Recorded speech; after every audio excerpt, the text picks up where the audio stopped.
Good morning mga katanim. Konting updates. Ito na po yung mga tanim natin. So ngayon po ay September 14. Ito na po ang mga sile. Ayan po, may mga bunga na sila. Madami na po yung bunga. Ito po. Ayan. Malapit tayo mag-ani nito. Ito na po ang mga sili natin.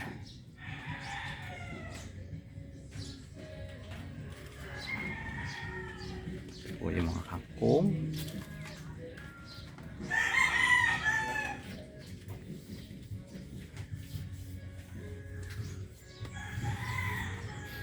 Lipat tayo sa harapan.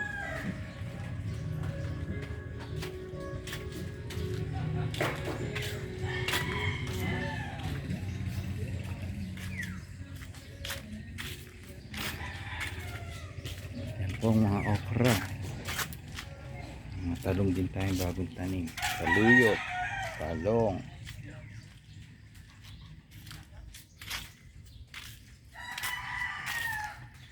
Yan po yung mustasa natin.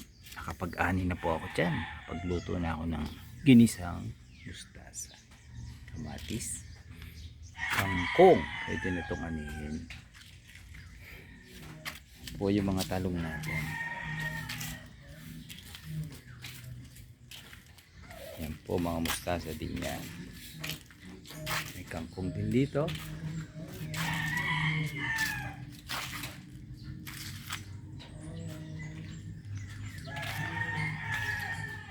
Gumawa pala ako ng bahay ng ibon. Yan, para dyan titira yung mga alaga nating ibon.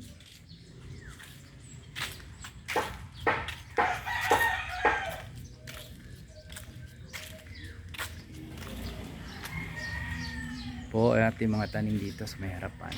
Alugbati, kamote.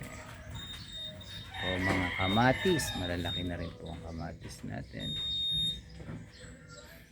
Yan po mga kamatis natin, yung siling maanghang, ayan po, may bunga na rin yan, ayan, may mga bulaklak na. Ito po, kamatis yan, kamatis. May kamote ulit doon. Sa baba naman ay may mga mustasa at pechay. May mga bulaklak din tayo dyan konti.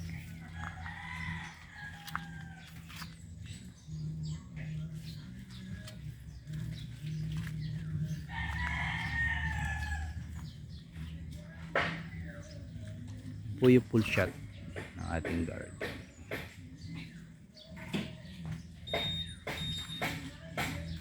Sitaw ko, taas na, ayan, sitaw.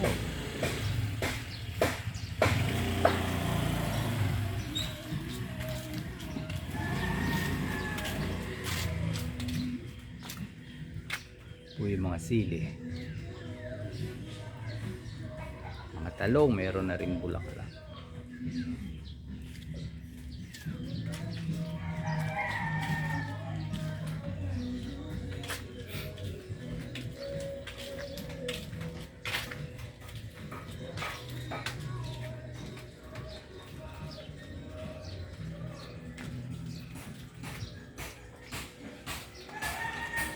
As usual ang ating isda. Yan sila,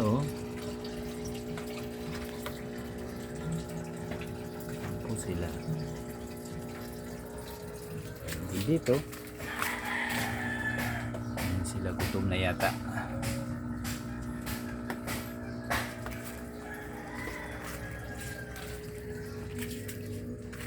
So dito na lang uli. Next time uli tayo mag-update. Salamat po.